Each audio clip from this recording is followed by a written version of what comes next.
നമസ്കാരം. Evening business ന്യൂസിലേക്ക് സ്വാഗതം. പ്രധാന വാർത്തകൾ. ഡിസംബറിൽ റിപ്പോ നിരക്ക് കുറയ്ക്കുമെന്ന് മോർഗൻ സ്റ്റാൻലി. 0.5% കുറവാണ് പ്രതീക്ഷിക്കുന്നതെന്നും റിപ്പോർട്ട്.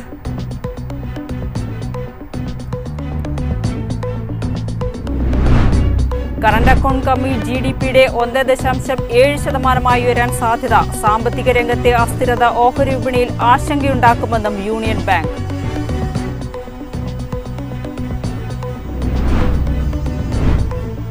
ഇന്ത്യൻ വിപണിയിൽ ശുഭാപ്തി വിശ്വാസം പ്രകടിപ്പിച്ച് ബ്രോക്കറേജുകൾ. വിൽപ്പന സമ്മർദ്ദം പ്രതീക്ഷിക്കണമെന്ന മുന്നറിയിപ്പ്.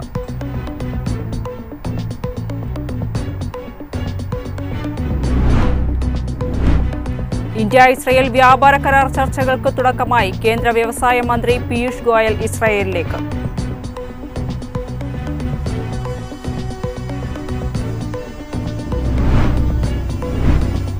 പണപ്പെരുപ്പം സംബന്ധിച്ച RBIയുടെ പ്രവചന മോഡൽ സാമ്പത്തിക വിദഗ്ധരുടെ റഡാറിലേക്ക്. പലിശ നിരക്ക് കുറയ്ക്കാതെ റിസർവ് ബാങ്ക് കർശന സമീപനം സ്വീകരിച്ചുവെന്ന് വിലയിരുത്തൽ.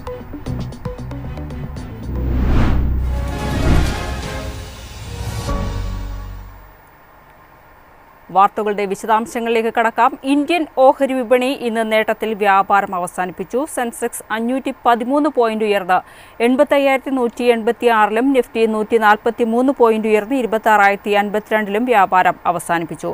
വിശദാംശങ്ങളുമായി വിഷ്ണു ആർ ചേരുന്നു. വിഷ്ണു, ഏതൊക്കെ ഘടകങ്ങളാണ് ഇന്ന് വിപണിയെ നേട്ടത്തിലേക്ക് നയിച്ചത്?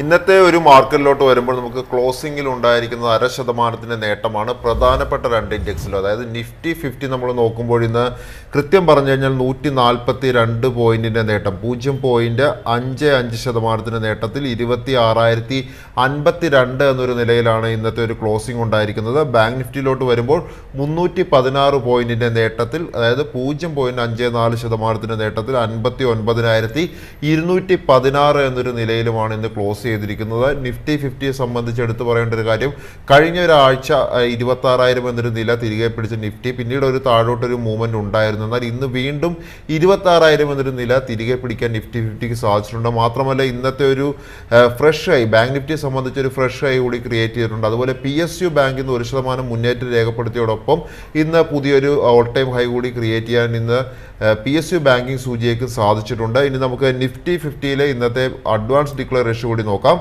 നിഫ്റ്റി 50യെ സംബന്ധിച്ച് ഇന്ന് ട്രേഡിംഗ് നടന്ന ഓഹരികളുടെ ഒരു കണക്ക് നോക്കുമ്പോൾ നമുക്ക് കാണാൻ സാധിക്കുന്നത് ഇന്നത്തെ ഒരു അഡ്വാൻസ് ഡിക്ലെയർ റേഷ്യോയിൽ അതിൽ ഓഹരികളുടെ എണ്ണം, അത് എസ്പെഷ്യലി നമ്മൾ നോക്കുമ്പോൾ പല ഓഹരികളിലൊക്കെ തന്നെ ഒരു മുന്നേറ്റം നമുക്ക് കാണാൻ സാധിച്ചിട്ടുണ്ടായിരുന്നു. ഇന്നത്തെ ഒരു നേട്ടത്തിലുള്ള ഓഹരികൾ ഏതൊക്കെയാണെന്ന് നമുക്ക് നോക്കുമ്പോൾ കാണാൻ സാധിക്കുന്നത്, ക്ഷമിക്കണം, ആ ഒരു ഡാറ്റ ഇപ്പോൾ ലഭ്യമല്ല. നമുക്ക് മാർക്കറ്റിൻ്റെ മറ്റു കൂടുതൽ അപ്ഡേറ്റ്സിലോട്ട് വരാം.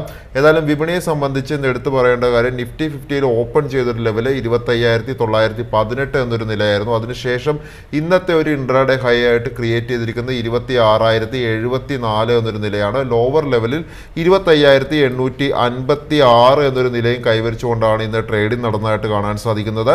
ഇപ്പോൾ നിഫ്റ്റിയുടെ ഒരു അഡ്വാൻസ് ഡിക്ലറേഷൻ ലഭ്യമായിട്ടുണ്ട്. ഇന്ന് 31 ഓഹരികളാണ് ഇന്ന് നേട്ടം രേഖപ്പെടുത്തി നിഫ്റ്റി 50യിൽ ക്ലോസ് ചെയ്തിരിക്കുന്നത്. 19 ഓഹരികളിൽ നമുക്ക് ഇടിവായിരുന്നു കാണാൻ സാധിച്ചത്. ശരി, വിഷ്ണുവാണ് വിശദാംശങ്ങൾ നൽകിയത്. മറ്റു വാർത്തകൾ നോക്കാം. ഡിസംബറിൽ റിപ്പോ നിരക്ക് കുറയ്ക്കുമെന്ന പ്രവചനവുമായി മോർഗൻ സ്റ്റാൻലി. 0.5% കുറവാണ് പ്രതീക്ഷിക്കുന്നതെന്നും റിപ്പോർട്ട്. ഡിസംബറിലെ ധനനയ യോഗത്തിൽ RBI റിപ്പോ നിരക്ക് കുറച്ചാൽ പലിശ നിരക്ക് 5.25% മാറും. ഉപഭോക്തൃ വില സൂചിക അടിസ്ഥാനമാക്കിയുള്ള പണപ്പെരുപ്പം തുടർച്ചയായി താഴെയായി വരുന്നതാണ് പ്രവചനത്തിന് ബലം നൽകുന്നതെന്നും ബ്രോക്കറേജ് വ്യക്തമാക്കി. എന്നാൽ കാത്തിരുന്നു കാണുക എന്ന നയനിലപാട് റിസർവ് ബാങ്ക് തുടരും. പലിശ നിരക്കുകൾ, പണലഭ്യത, റെഗുലേറ്ററി മാറ്റങ്ങൾ എന്നിവ പരിഗണിച്ച് മുന്നോട്ടേക്ക് നിരക്ക് മാറ്റത്തെക്കുറിച്ച് ആലോചിക്കൂ. 2026-27 സാമ്പത്തിക വർഷത്തോടെ പണപ്പെരുപ്പം RBIയുടെ ലക്ഷ്യമായ 4% ഉയർന്ന സ്ഥിരത കൈവരിക്കും. ദുർബലമായ ബേസ് ഇഫക്റ്റ് കാരണം ഭക്ഷ്യവിലയിൽ നേരിയ വർധനവുണ്ടായേക്കാം. എണ്ണ, ഭക്ഷ്യവസ്തുക്കൾ എന്നിവ ഒഴിച്ചുള്ള കോർ പണപ്പെരുപ്പം 4% മുതൽ 4.2% വരെ സ്ഥിരമായി തുടരും. ഇത് ഉപഭോക്തൃ വികാരത്തെ ശക്തിപ്പെടുത്തുമെന്നും ബ്രോക്കറേജ് വ്യക്തമാക്കി. News desk MyFin TV. നടപ്പ് സാമ്പത്തിക വർഷം ഇന്ത്യയുടെ കറന്റ് അക്കൗണ്ട് കമ്മി GDPയുടെ 1.7% ഉയരാൻ സാധ്യത. സാമ്പത്തിക രംഗത്തെ അസ്ഥിരത ഓഹരി വിപണിയിൽ ആശങ്കയുണ്ടാക്കുമെന്നും യൂണിയൻ ബാങ്കിന്റെ റിപ്പോർട്ട്. രാജ്യത്തിന്റെ സാമ്പത്തിക ആരോഗ്യം അളക്കുന്ന ഏറ്റവും പ്രധാനപ്പെട്ട സൂചികകളിലൊന്നാണ് കറന്റ് അക്കൗണ്ട് കമ്മി. ഒരു രാജ്യം വിദേശത്തു നിന്ന് സാധനങ്ങളും സേവനങ്ങളും വാങ്ങുന്നതിനായി കൊടുക്കുന്ന പണം കയറ്റുമതിയിലൂടെ ലഭിക്കുന്ന പണത്തേക്കാൾ കൂടുമ്പോൾ ഉണ്ടാകുന്ന സാമ്പത്തിക വിടവാണിത്. നേരത്തെ ഇത് GDPയുടെ 1.2% പ്രവചനം. എന്നാൽ ഇത് ഗണ്യമായി വർദ്ധിക്കുന്നുവെന്നാണ് യൂണിയൻ ബാങ്കിന്റെ മുന്നറിയിപ്പ്. താരിഫ് സമ്മർദ്ദവും വ്യാപാര കമ്മി വർധനയുമാണ് ഇതിന് കാരണമായി പറഞ്ഞിരിക്കുന്നത്. ആഗോളതലത്തിലെ താരിഫ് സമ്മർദ്ദങ്ങൾ കാരണം നമ്മുടെ വ്യാപാര കമ്മി ഉയർന്നു നിൽക്കുന്നു. ഇത് കയറ്റുമതിക്ക് തിരിച്ചടിയാവുന്നു. കൂടാതെ 2025 ഒക്ടോബറിലെ കണക്കനുസരിച്ച് ഇന്ത്യയുടെ ചരക്ക് വ്യാപാര കമ്മി റെക്കോർഡ് ഉയരമായ $41.68 ബില്യൺ ഇത് നമ്മുടെ പ്രതീക്ഷകളെ കവച്ചുവെക്കുന്ന വർധനവാണെന്നും ബാങ്ക് വ്യക്തമാക്കി. സാമ്പത്തിക രംഗത്തെ ഈ അസ്ഥിരത ഓഹരി വിപണിയിൽ ആശങ്കയുണ്ടാക്കാൻ സാധ്യതയുണ്ട്. ഉയർന്ന കമ്മി എന്നാൽ സാധനങ്ങൾക്കായി സർക്കാർ കൂടുതൽ ഡോളർ ചെലവാക്കുന്നു എന്നതാണ്. ഇത് ഇന്ത്യൻ രൂപയുടെ മൂല്യത്തിൽ ഇടിവുണ്ടാക്കാനും ഇറക്കുമതി ചെലവ് കൂട്ടാനും സാധ്യതയുണ്ട്. ഈ മേഖലയുമായി ബന്ധപ്പെട്ട ഓഹരികളിലും ഇതിന്റെ പ്രതിഫലനം ഉണ്ടാകുമെന്നാണ് ബാങ്കിന്റെ വിലയിരുത്തൽ. News desk MyFin TV. Indian വിപണിയിൽ ശുഭാപ്തി വിശ്വാസം പ്രകടിപ്പിച്ച് ബ്രോക്കറേജുകൾ. വിൽപ്പന സമ്മർദ്ദം പ്രതീക്ഷിക്കണമെന്ന മുന്നറിയിപ്പ്. ഓഹരികളുടെ ഉയർന്ന മൂല്യത്തിൽ ജാഗ്രത വേണമെന്ന് അനലിസ്റ്റുകൾ.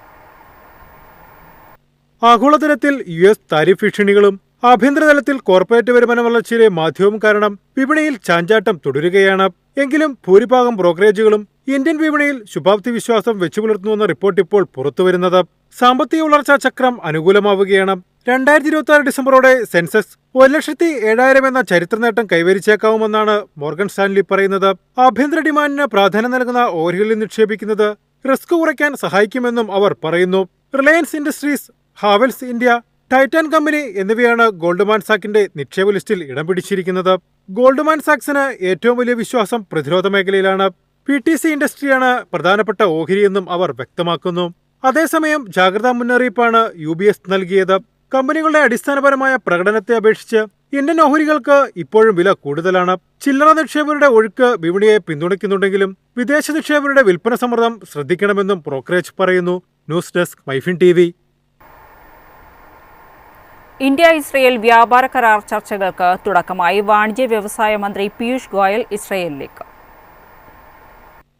ഇസ്രായേലിന്റെ സാമ്പത്തിക വ്യവസായ മന്ത്രി നിർ ബർക്കത്തിന്റെ ക്ഷണപ്രകാരമാണ് പീയൂഷ് ഗോയൽ ഇസ്രായേൽ സന്ദർശിക്കുന്നത്. നവംബർ 20 മുതൽ 22 വരെയാണ് ഗോയലിന്റെ ഇസ്രായേൽ സന്ദർശനമെന്ന് വ്യവസായ വാണിജ്യ മന്ത്രാലയം അറിയിച്ചു.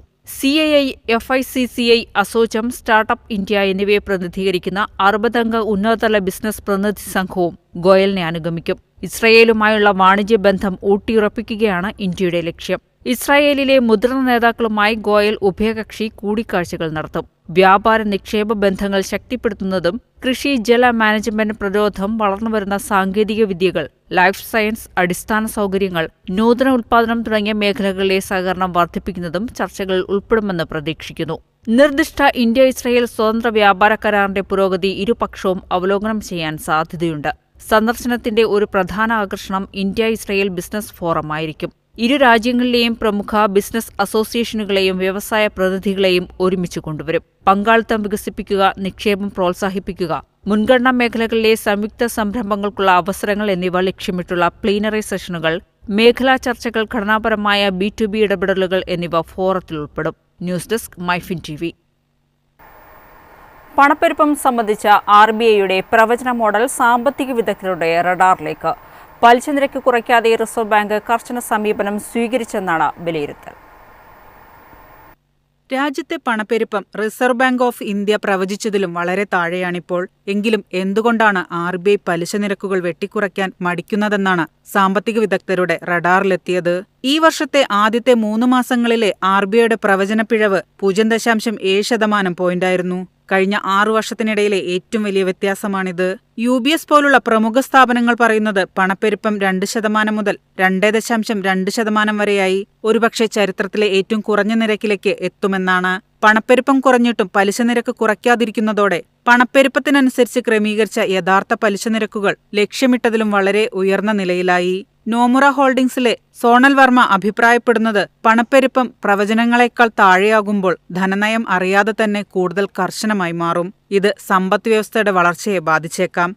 RBIക്കും സാമ്പത്തിക വിദഗ്ധർക്കും ഇത്രയും വലിയ പിഴവ് സംഭവിക്കാൻ കാരണമായ ഭക്ഷ്യവിലയിലുണ്ടായ വലിയ ഇടിവാണെന്നും അവർ വ്യക്തമാക്കി. ഈ സാഹചര്യത്തിൽ RBIയുടെ ഡിസംബറിലെ ധനനയ അവലോകനം നിർണായകമാകുമെന്നും വിദഗ്ധർ വ്യക്തമാക്കുന്നു. News desk MyFin TV. ഇന്നത്തെ സ്വർണം വെള്ളി നിരക്കുകൾ.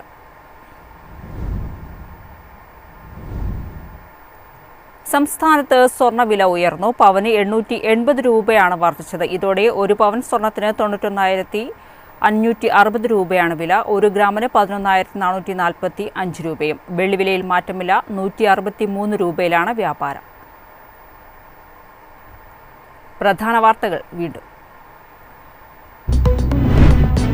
ഡിസംബറിൽ റിപ്പോ നിരക്ക് കുറയ്ക്കുമെന്ന് മോർഗൻ സ്റ്റാൻലി. 0.5% കുറവാണ് പ്രതീക്ഷിക്കുന്നതെന്നും റിപ്പോർട്ട്.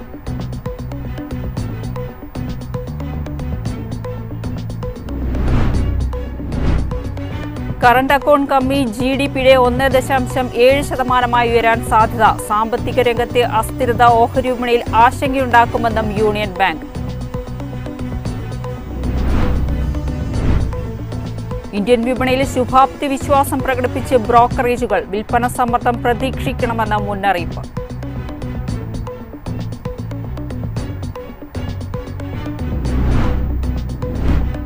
ഇന്ത്യ-ഇസ്രായേൽ വ്യാപാര കരാർ ചർച്ചകൾക്ക് തുടക്കമായി. കേന്ദ്ര വ്യവസായ മന്ത്രി പീയൂഷ് ഗോയൽ ഇസ്രായേലിലേക്ക്.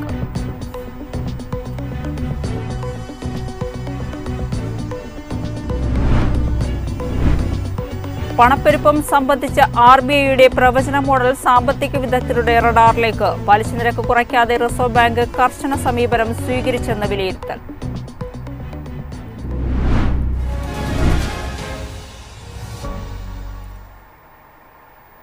ഇതോടെ ഈവനിംഗ് ബിസിനസ് ന്യൂസ് സമാപിക്കുന്നു. നമസ്കാരം.